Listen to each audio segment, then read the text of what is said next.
Hey guys, Howdy, howdy. welcome back.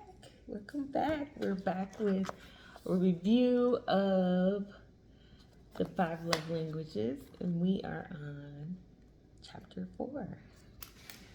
So we're starting to get into the meat and potatoes of it all.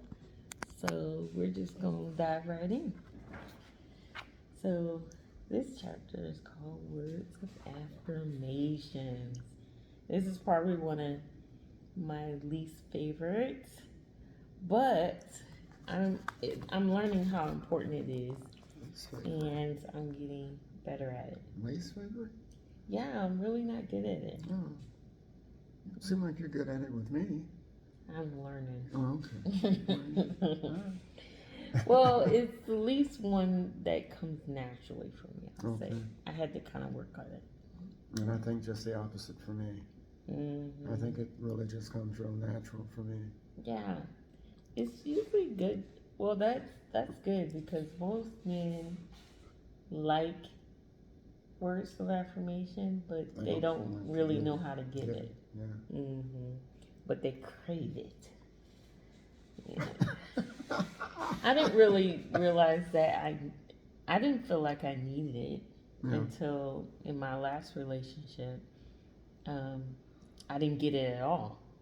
And then I realized I needed it. I needed some of it, at least a little bit.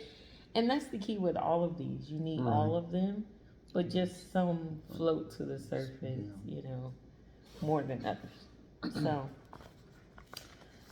well, you want to get started or you want me? I can start. We almost underlaying the same right. stuff. That's cool. So I started off with just explaining what words of affirmation really is. And it says how one way to express love emotionally is to use words that build up. Solomon, author of the ancient Hebrew wisdom literature, wrote, "The tongue has the power of life and death. Many couples have never learned the tremendous power of verbally affirming each other." Yeah. Well, try not to read it word for word, only because we don't know the copyright rules. Oh, okay. Yeah. So we'll try to give y'all just a little bit. You're gonna have to actually get the book and read it for yourself. Okay. But we'll give you some snippets. But yeah, this first part we're talking about verb complements. Right. So just like with different languages, there's different dialects.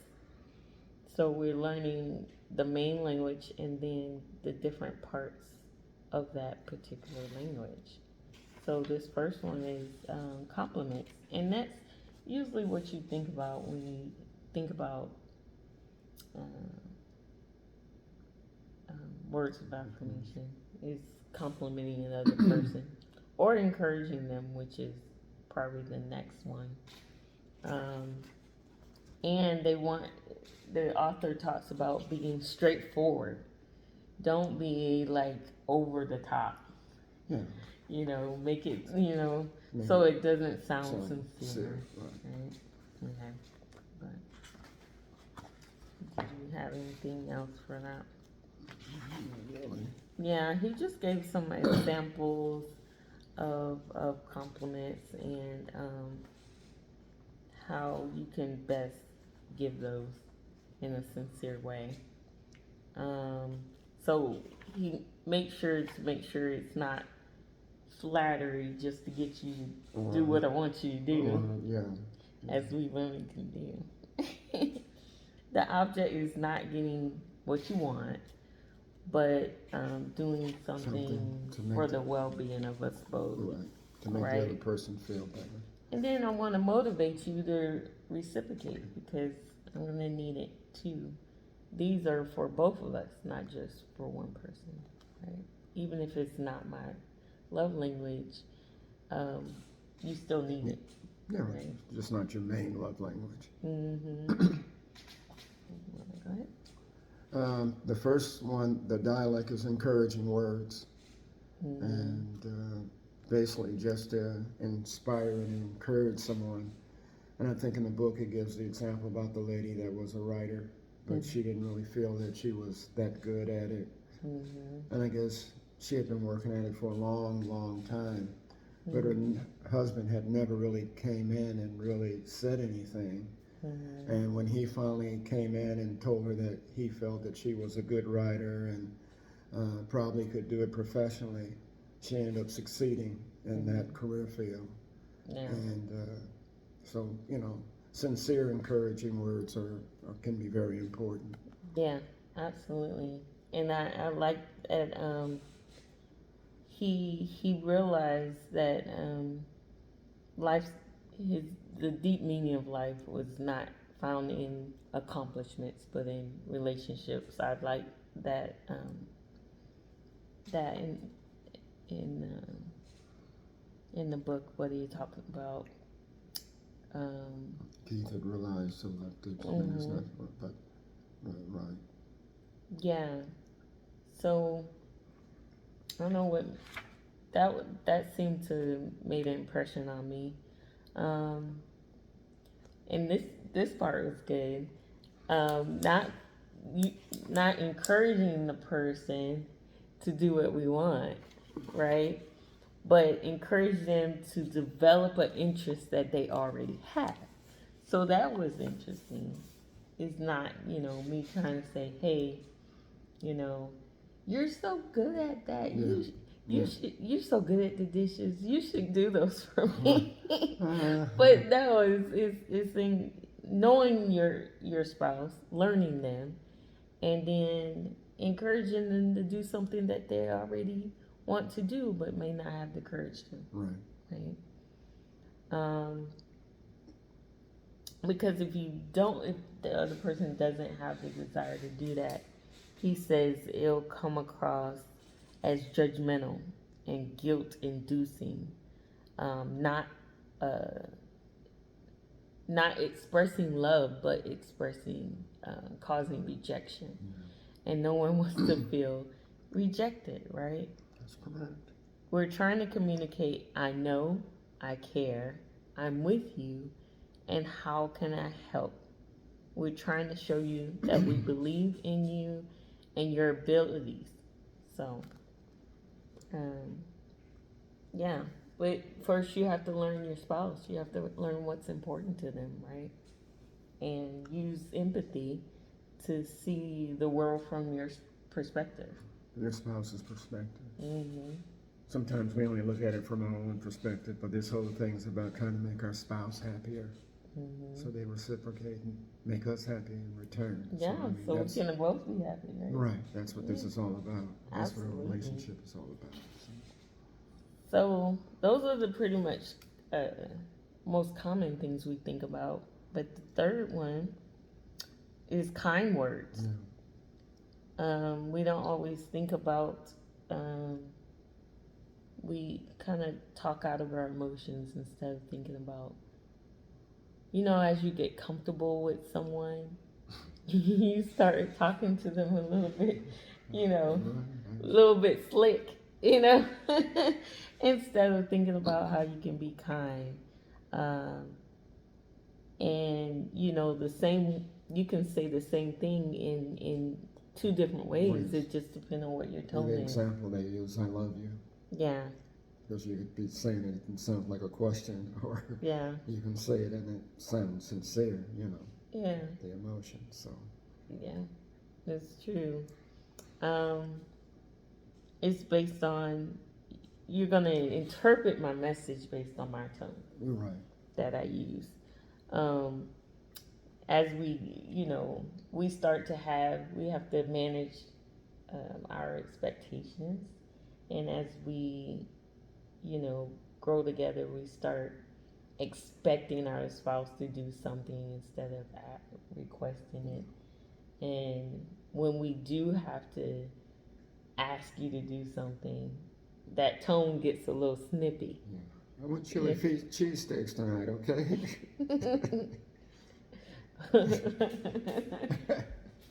even though you worked all day. Right. That's what I want, all right? Right. And, like we said, the basis of this is to express love and not just our selfish desires, right? Um, you know, he gives the example here. She says, I feel disappointed and hurt that you didn't offer to help me this evening, but you say it with gentle directness, um, and speak the that way when you speak, you want to be known by your spouse, and you're taking steps to build intimacy by sharing your feelings, right? You're asking for an opportunity to discuss a hurt in order to find healing. And I thought that was insightful. Um, Something, you know, that I do, but I don't always know what I'm doing. You know, if I'm just trying to not be confrontational, but at the same time, you're asking for intimacy. And it depends on how the other person receives it too.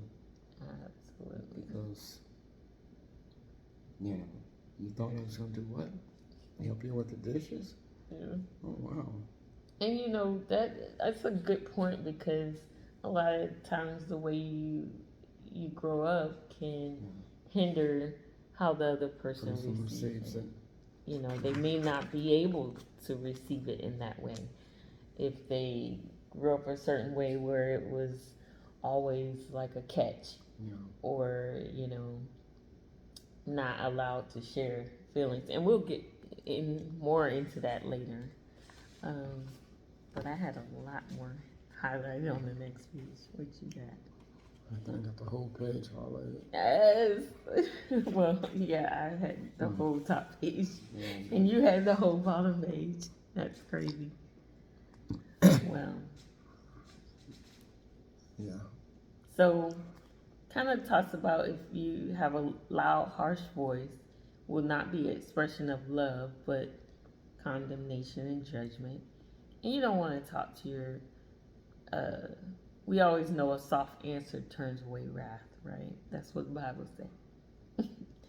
When you're lashing out, you have to choose to be loving. You will not reciprocate with additional heat from your spouse if they're lashing out, but you want to respond with a soft voice. You want to receive what they're saying as information about their emotional feelings.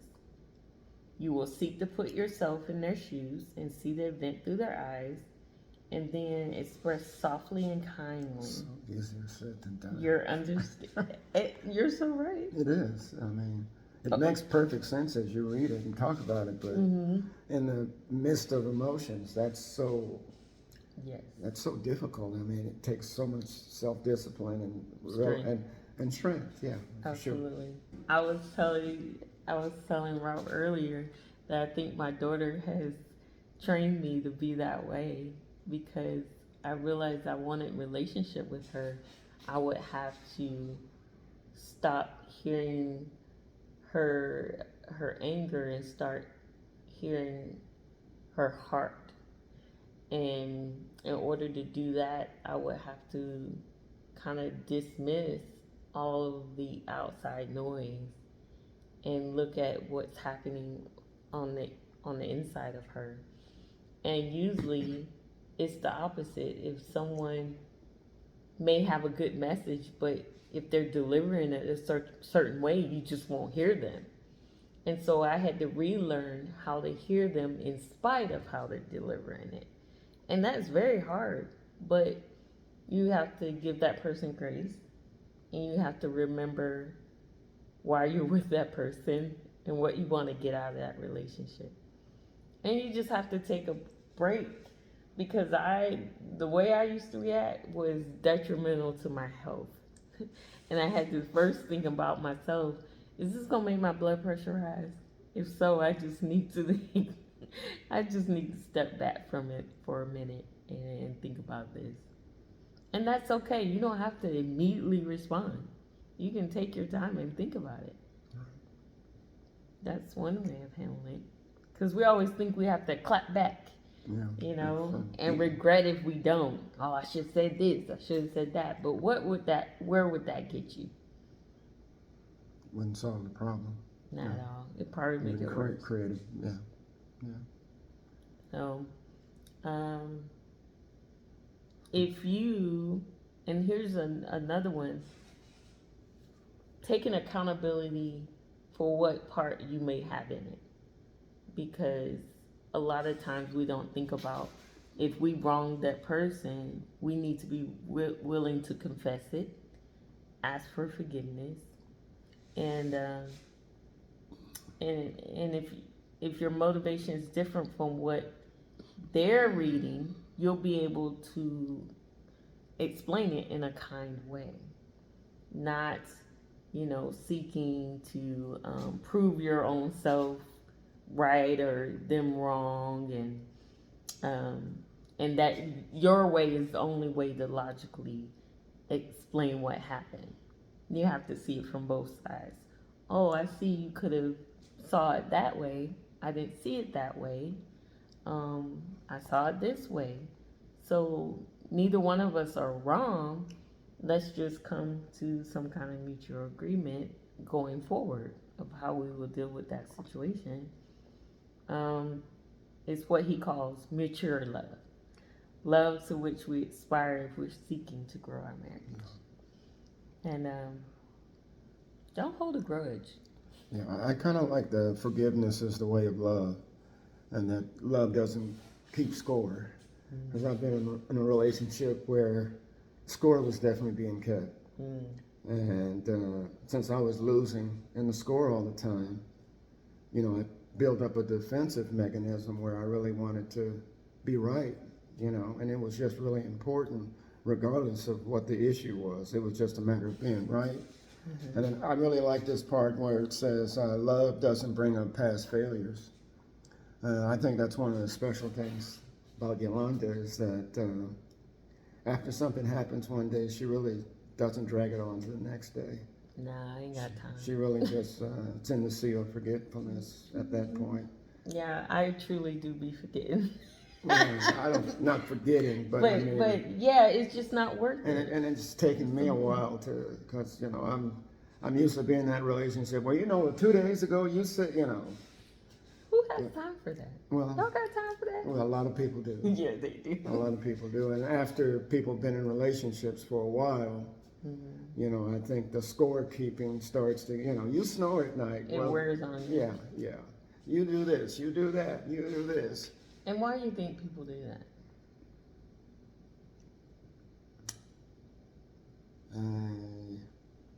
I think sometimes couples forget the main reason why they're together. Because it all started off about they loved each other.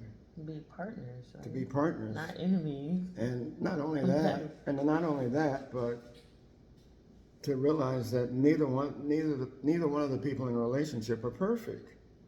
So, it's kind of like how Christ loves us. He loves us in spite of some of our faults. And when we get into a relationship, we say we love each other, so we already know that we're both not perfect. So those are just things we have to deal with.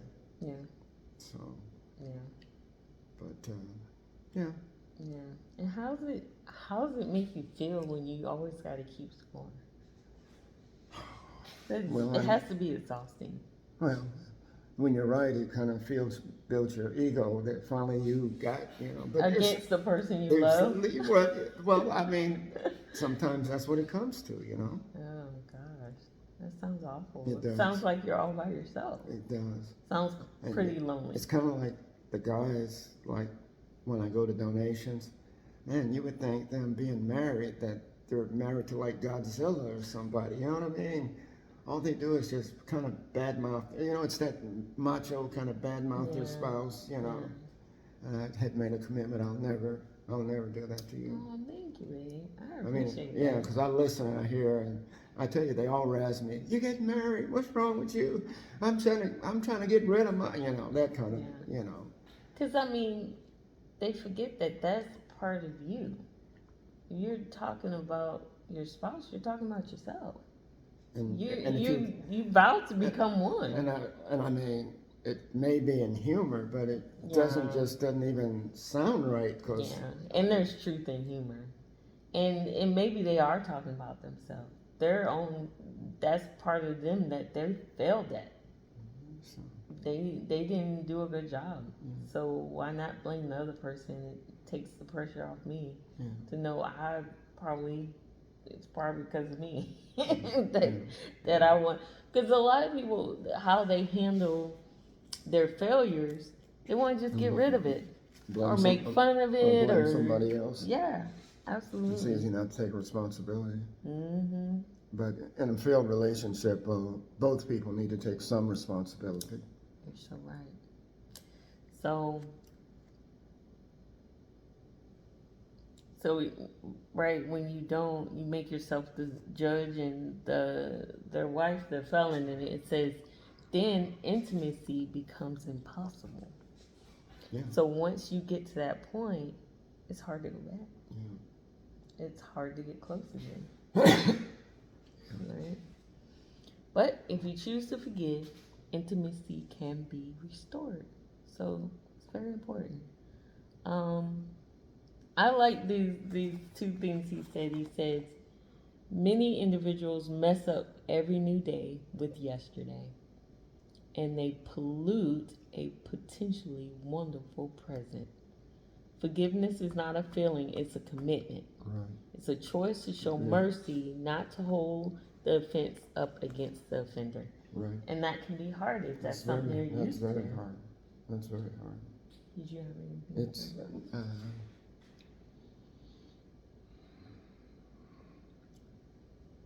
I kind of like the part, and it kind of piggybacks on what we had already said. But the best things to do with the failures of the past is let them be history.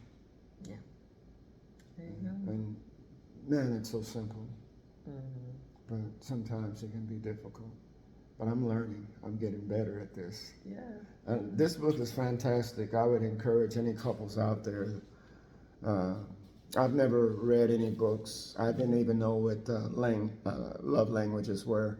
I had brought them up to a couple of the guys at the donation place. They don't have a clue of what a love language is. Yeah. I even asked John, the Yeah. guy you just met.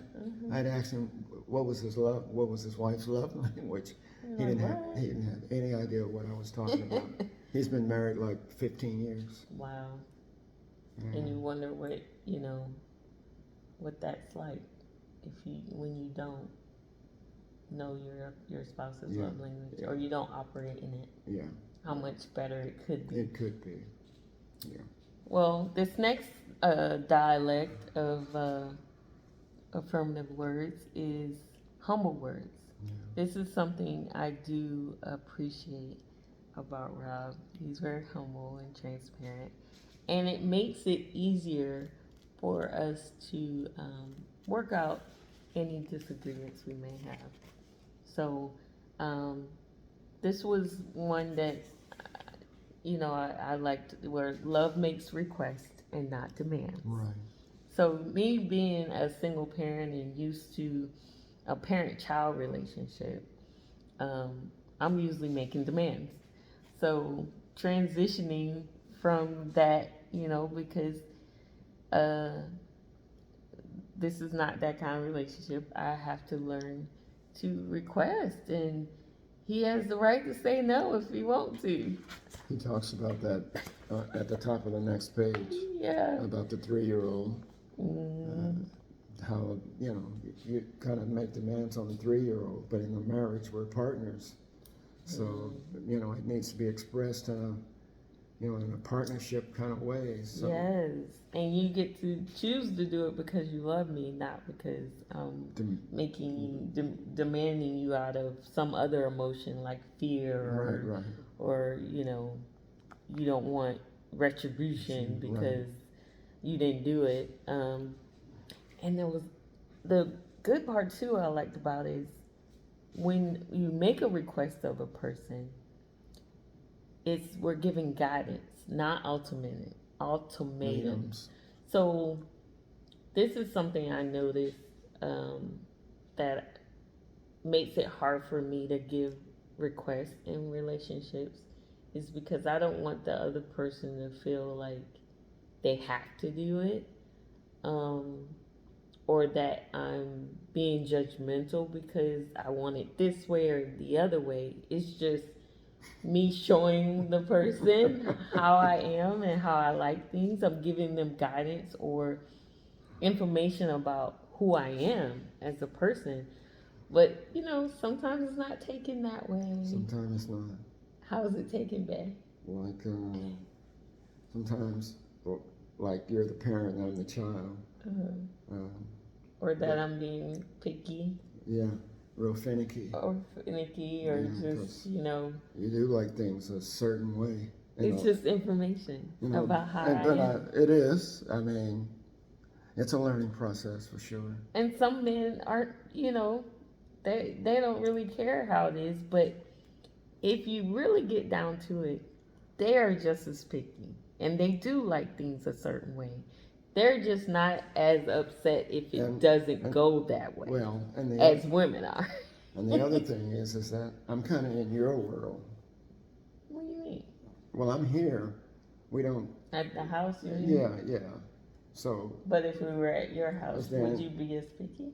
Well, I'm picky about, well, you already flipped the script and showed me how picky about certain things I am. Mm-hmm. You know what I'm saying? Yeah. So I mean, that was a learning process too. It's funny because even if I'm at your house, I would be just as picky. Yeah. I don't change depending on my atmosphere. Right. Yeah. I would be like, he has 3 cats. No. They cannot come in the room. I mean, I'm okay with that. That kind of stuff. I'm okay with that. Yeah. So, to elaborate, it says when you request your spouse, you're affirming their worth and their abilities. You're in essence indicating that she or he has something or can do something that is meaningful and worthwhile to you. Like if I say, babe, I would like you to mow the yard, I'm affirming that I trust him to do that. And he's doing something very worthwhile and valuable to me. Okay? Not demanding it. I'm just saying, if you could, I'd appreciate it. He always takes the trash. I mean, I appreciate him so much. I have to remember that we're in 2 separate houses because we ain't shacking up. And he has to take care of 2 places. So he may get tired and not want to do the yard right away. But he always takes the trash out. He may forget. Or, what else you do? But your acts of service, and I learned that in the beginning of our relationship. Most women are. So I knew that the more things I could do, like maybe picking up the lettuce if you run out, or get your peaches. Yeah, he picks up food for me. Y'all know he be making them bomb salads. I knew that that was something that appealed to her. Yeah. And you can always get me with food. And my commitment was, when we started this relationship, even though it's short, we haven't been in it very long, that I was going to try to do everything I could to help her so her life could be easier. And so appreciate him. So, I mean, that's what I'm trying to do. So. He's doing it.